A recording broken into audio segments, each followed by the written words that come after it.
Well students, good morning. Online classes में आप सभी का स्वागत है। आज हम सेकेंड ईयर एसडीपी के सेकेंड सेमेस्टर में एनिमल न्यूट्रिशन सब्जेक्ट में chapter number 14 feeding of different animals यानी विभिन्न पशुओं का भोजन के बारे में अध्ययन करेंगे। कल के लेक्चर में हमने जो न्यूली बोर्न काफ है उसको किस तरह से पालते हैं उसके बारे में अध्ययन किया था। उसमें हमने उसको जो खीस पिलाने के बारे में, होल मिल्क देने के बारे में, और आज हम उसमें पढ़ेंगे काफ स्टार्टर के बारे में। कल मिल्क रिप्लेसर के बारे में पढ़ा था, आज काफ स्टार्टर के बारे में पढ़ेंगे। यानी काफ स्टार्टर क्या है? काफ स्टार्टर वो पदार्थ है, खाद्य पदार्थ है जिसमें ग्राउंड ग्रेन यानी जो धान होता है ना, जैसे चावल है, बाजरा है, गेहूँ है, उसका ग्राउंड मतलब दड़ा हुआ, दड़िया बोलते हैं ना, वो दड़िया, ग्रेन का दड़िया, ऑयल केक यानी खड़, और एनिमल प्रोटीन जो प्रोटीन एनिमल से प्राप्त होती है वो एनिमल प्रोटीन, और चापड़ का मतलब छानस, और विटामिन्स, खनिज, लवण और एंटीबायोटिक्स, ये चीज़ें मिला के जो खाद्य पदार्थ बनाते हैं उसको बोलते हैं काफ स्टार्टर। अब काफ स्टार्टर में 23 से 26% तक क्रूड प्रोटीन होता है। यानी इसमें क्रूड प्रोटीन जो है, पाच्य प्रोटीन जिसे बोलते हैं, वो 23 से 26% होता है काफ स्टार्टर में, और उसमें 75% टोटल डाइजेस्टिबल न्यूट्रिएंट TDN ये पाए जाते हैं। तो आपको एक तो काफ स्टार्टर की डेफिनेशन, एक काफ स्टार्टर में क्रूड प्रोटीन कितना होता है, TDN कितना है, ये डेटा आपको याद करना है। ये आपको ट्रू फॉल्स में और फिल इन द ब्लैंक्स में एग्जाम में पूछे जा सकते हैं। अगर आप काफ को दूध दे रहे हो, अगर आप काफ को दूध पिला रहे हो, यानी अगर उसको माँ का दूध पिला रहे हो तो उसको 10 दिन की उम्र के बाद में, यानी जब जो 10 दिन का हो जाए उसके बाद में उसको काफ स्टार्टर शुरू कर देना चाहिए। अब काफ स्टार्टर जो है उसमें आप कैसे बनाओगे? काफ स्टार्टर को बनाने के लिए मतलब कई तरीके हैं। मतलब आपकी जो पेज नंबर 177 पर सारणी 14.5 जो है वो काफ स्टार्टर के बारे में है, काफ स्टार्टर बनाने के बारे में है कि उसके इंग्रेडिएंट जो है वो है, उसमें क्रश्ड मेज यानी जो मक्का का दड़िया है, क्रश्ड मेज मतलब दड़िया है मक्का का, और क्रश्ड बारले का दड़िया, और ग्राउंड नट केक या तिल केक, मतलब या तो खोपरा जो होता है, ग्राउंड नट या नारियल जो है उसकी खड़, यानी खड़ का मतलब नारियल का जो गोला है, जिसको गोला बोलते हैं नारियल का, या खोपरा बोलते हैं, उस खोपरे का तेल निकाल लेते हैं, जिसके बाद में जो बचता है पदार्थ वो उसके खड़ है। ऐसे तिल केक है, तिल की खड़ है। एक व्हीट ब्रान या राइस ब्रान, चावल का या गेहूं का जो चापड़ है वो ले लेते हैं। और फिश मील, मीट मील, स्किम मील पाउडर, ये क्या है? ये प्रोटीन, एनिमल प्रोटीन है, ये एक प्रकार का, इनमें प्रोटीन पाया जाता है फिश मील में, मीट मील में। और स्किम मिल पाउडर क्या है?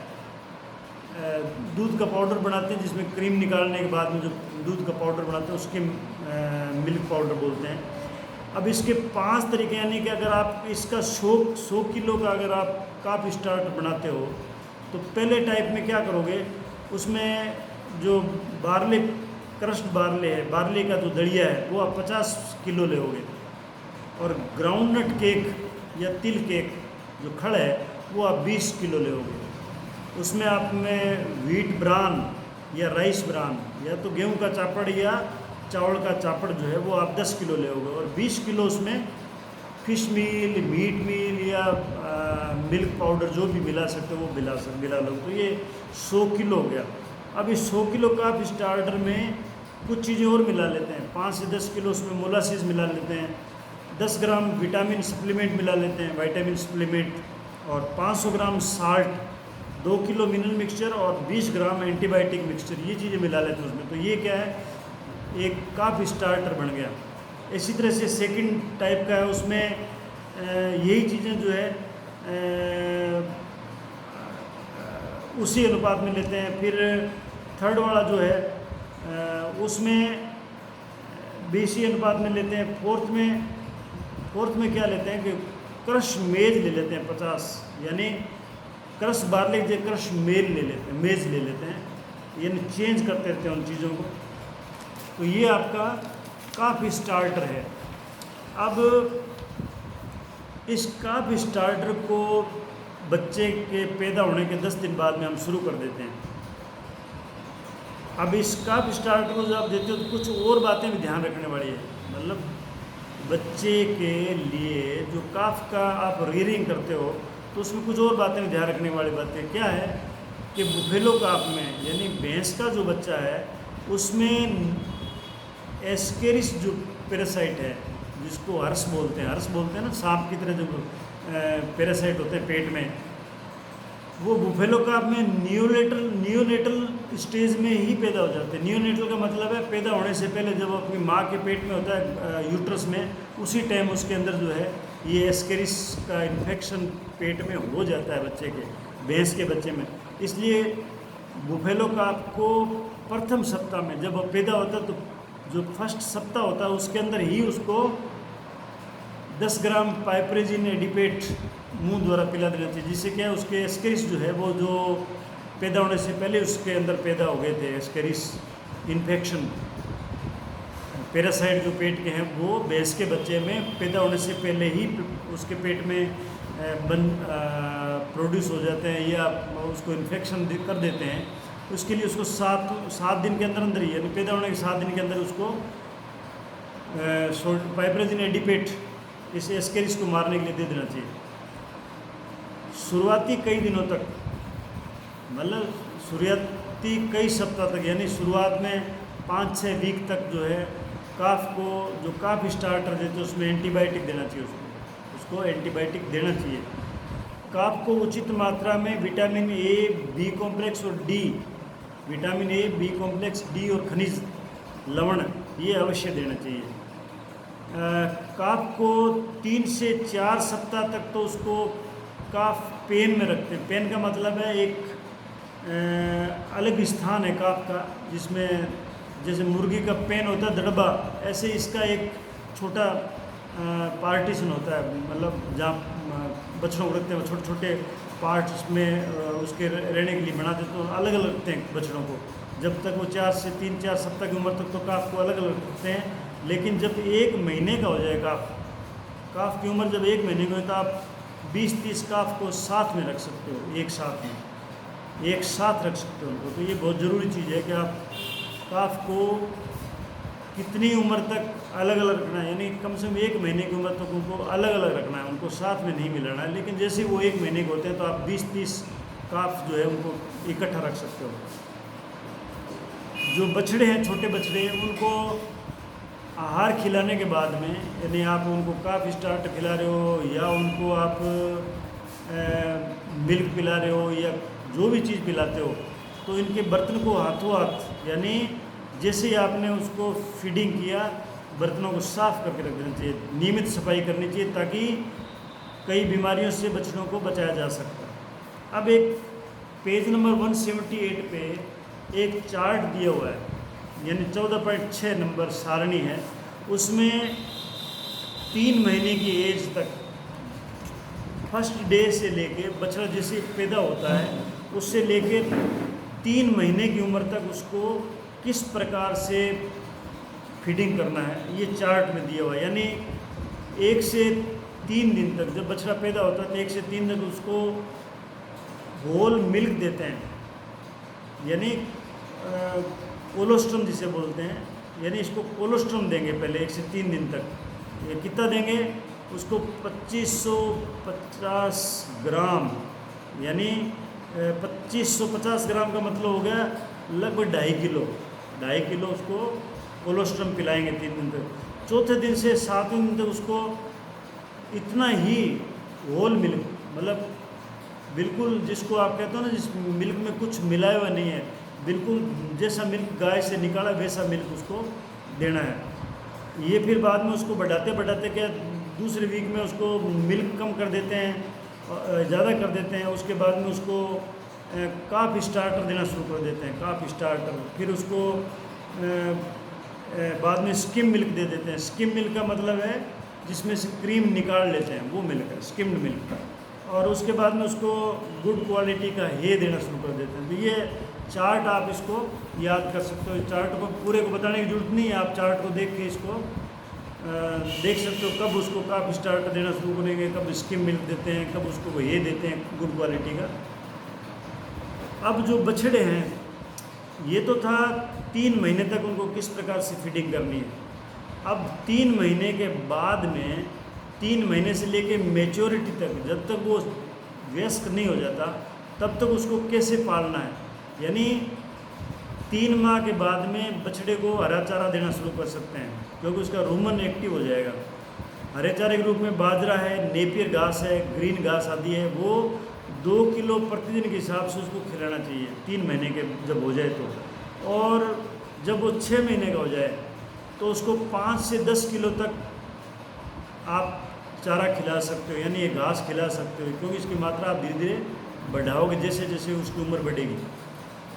अच्छा, जब भी आप उसको रिजका या बरसीम खिलाते हो बछड़े को, रिजका और बरसीम खिलाना जब शुरू करते हो तो उसको पहले 2-3 घंटे तक धूप में सुखा लेना चाहिए, क्योंकि ज़्यादा नमी होगी ना उसके अंदर, तो उससे पशु के आफरे की शिकायत ज़्यादा आती है। इसलिए उसको 2-3 घंटे तक सुखा के फिर खिलाना चाहिए। तो ये इम्पोर्टेंट है, जो आपको एग्ज़ाम में पूछ सकते हैं कि भाई रिजका बरसीम अगर बछड़े को खिलाते हैं 6 महीने की उम्र तक तो क्या सावधानी रखनी है। सावधानी ये, उसको पहले 2-3 घंटे तक सुखा लेते हैं।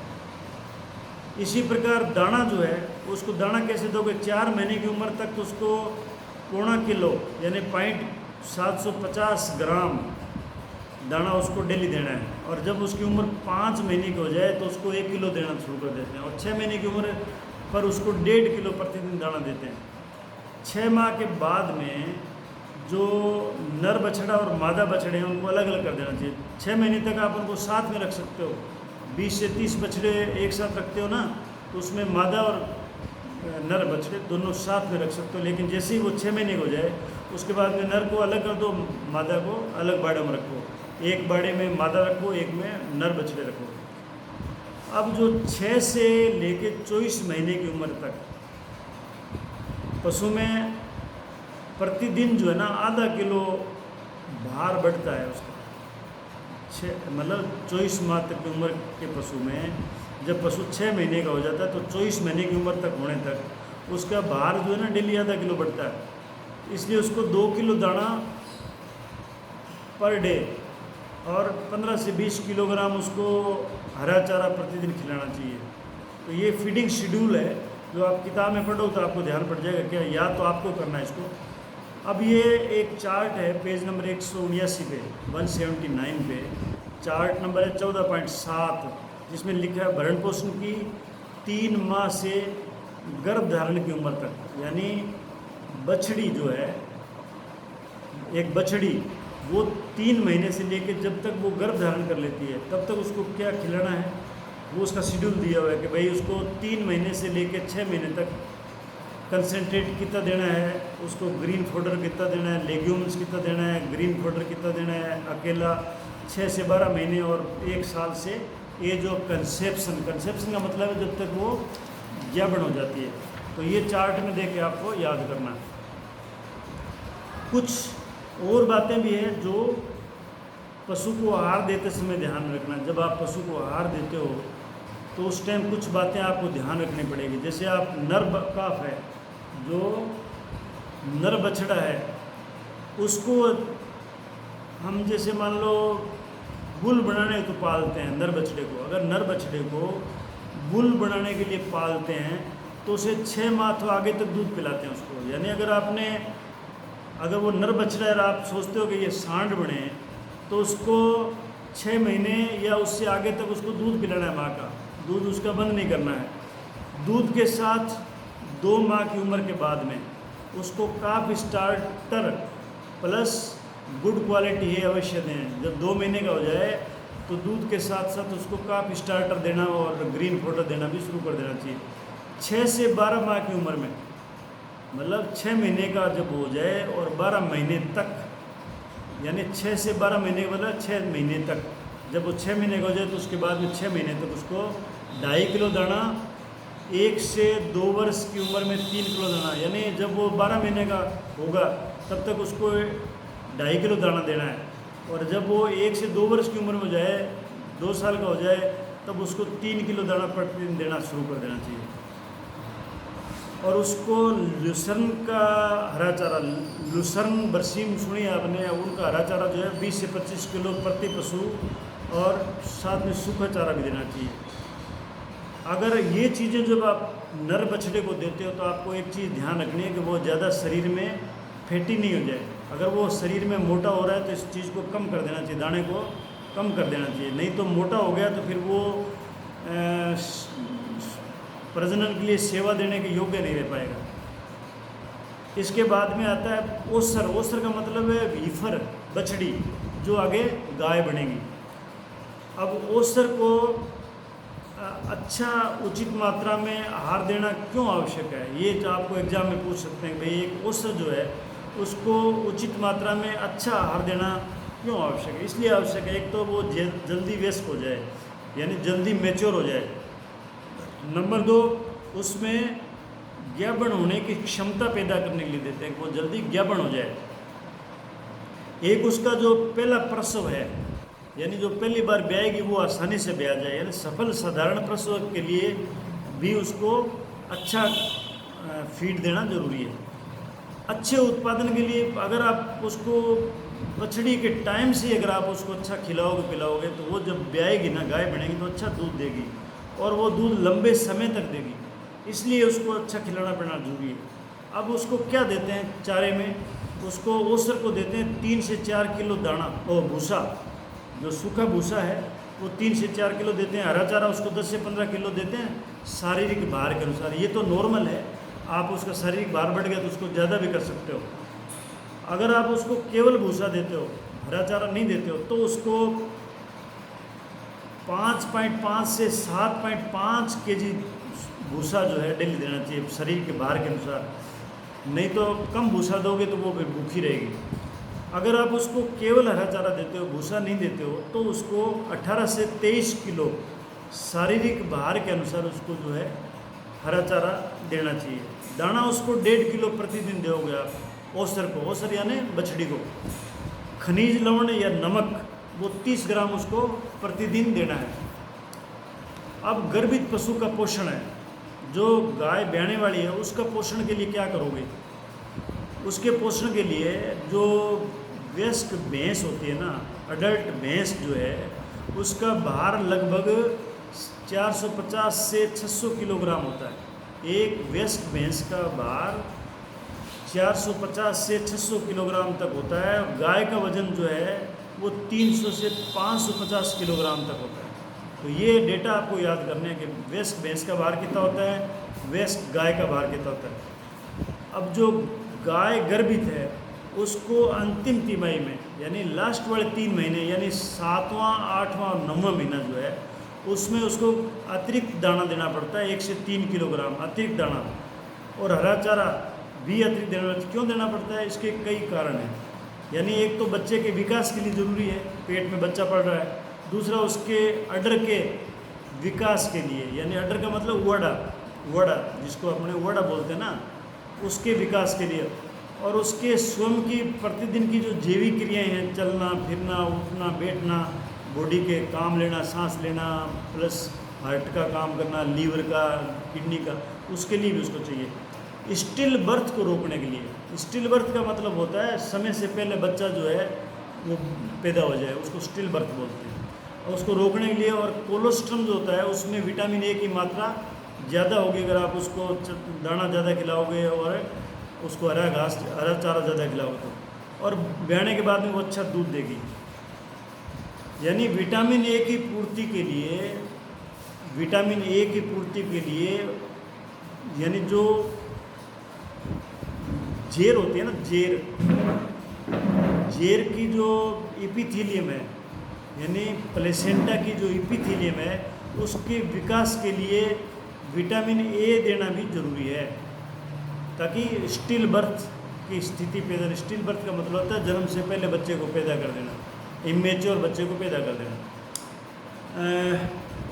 पशु को calcium, phosphorus, protein, vitamin A आदि की पूर्ति हेतु अच्छी गुणवत्ता युक्त चारा व कम मात्रा में दाना देना चाहिए। यानी पशु को calcium, magnesium, phosphorus, protein, vitamin A, अच्छी ये मिनरल देने के लिए अच्छी गुणवत्ता वाला चारा उसको देना चाहिए, और उसको दाना जो है वो कम मात्रा में देना चाहिए। दाना ज़्यादा नहीं देना चाहिए लास्ट में, ताकि पशु अधिक मोटा नहीं हो।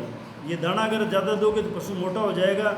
और अधिक मात्रा में हरा चारा उपलब्ध करावें, उसको चारा भी हरा चारा अधिक मात्रा में दें, क्योंकि उससे क्या है, एक तो स्टिल बर्थ की कंडीशन पैदा नहीं होगी, एक उसकी जेर जो है वो गिर जाएगी आराम से, एक उसके विटामिन ए की कमी नहीं होगी, यानी उसके कोलोस्ट्रम में विटामिन ए प्रचुर मात्रा में पाया जाएगा। अब गर्भित गाय जो होती है, एक ब्याने वाली गाय को लास्ट वाले 3 महीने में, जो लास्ट के 3 महीने हैं, उसमें उसकी जो इच्छा होती है ना, गाय की इच्छा अनुसार उसको पाचक सूखा पदार्थ, सूखा चारा 2 किलो और दाना, यानी एक तो सूखा चारा जो पाचक होता है, पचने में सहायक करता है, वो ऐसा पचने वाला, और 2 किलो दाना और हरा चारा, और साथ में 50 ग्राम मिनरल मिक्सचर और 30 ग्राम नमक उसको देना चाहिए।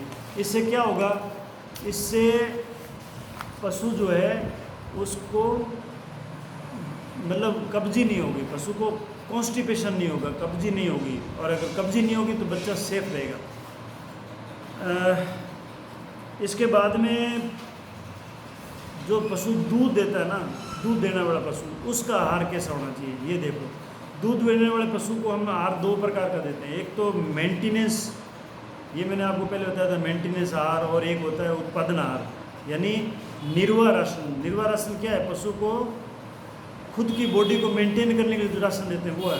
उसके लिए क्या करेंगे, पशु को बरसीम या जई, अच्छी गुणवत्ता का चारा, या केवल ज्वार मक्का 1 किलो से 1.5 किलो दाना अवश्य दें। यानी ज्वार मक्का जो चारा दोगे ना, उसमें 1 से 1.5 किलो दाना भी देना है उसको। या आप उसको गेहूँ का भूसा खिला रहे हो अकेला, तो उसके साथ पशु को 1.5 से 2 किलो दाना भी देना पड़ेगा। एक होता है उत्पादन राशन। उत्पादन का मतलब जो गाय दूध भी दे रही है, गाय दूध दे रही है, या फिर गाय के पेट में बच्चा पड़ रहा है, गाय दूध दे रही है, तो दूध का उत्पादन होगा ना। दूध का उत्पादन करेगी तो कैसे करेगी, अगर आप उसको एक्स्ट्रा खुराक नहीं दोगे तो वो दूध कम देगी। यानी ये ऊपर के आहार से अतिरिक्त है, यानी जो ऊपर का आहार का मतलब मेंटेनेंस का आहार है, उससे अलग है ये, जिसकी गणना दूध के उत्पादन के आधार पर करते हैं हम। दूध के उत्पादन के आधार पर अगर मान लो दूध, जैसे अगर एक गाय 3 किलो दूध देती है तो उसको 1 किलो दाना देना पड़ता है। गाय को 3 किलो दूध पे 1 किलो दाना एक्स्ट्रा देना पड़ेगा। भैंस को 2.5 किलो दूध पे 1 किलो दाना एक्स्ट्रा देना पड़ेगा। उसको साथ में 30 ग्राम जो है ना सेंधा नमक भी उसको दे देना चाहिए।